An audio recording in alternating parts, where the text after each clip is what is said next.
Pihak kepolisian mulai menyelidiki penyebab kebakaran hutan dan lahan yang terjadi di hutan gambut di Desa Lungkayo, Kecamatan Tenom, Aceh Jaya. Saat ini lahan gambut yang terbakar mulai padam usai petugas gabungan melakukan pemadaman.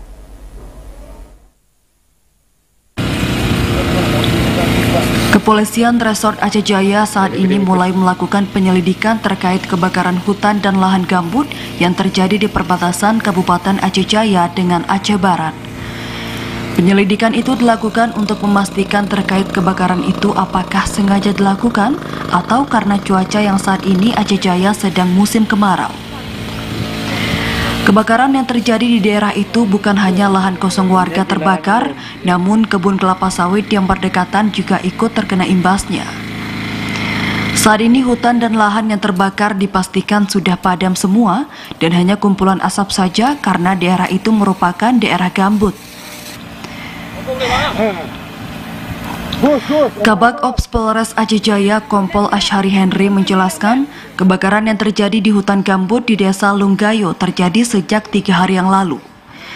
Ia menyebutkan dalam proses pemadaman mempunyai sedikit kendala karena kurangnya ketersediaan air juga kurangnya alat untuk melakukan pemadaman, sehingga proses pemadaman berlangsung hingga 2 hari. Kabag Ops Polres Aceh Jaya juga menyebutkan saat ini pihaknya sedang melakukan penyelidikan terkait kebakaran tersebut dengan mengambil data dari sejumlah sumber termasuk pemilik lahan. Alhamdulillah kebakaran hutan dan lahan sudah teratasi 95% lebih. Jadi hari ini kita hentikan, mudah-mudahan tidak ada lagi api.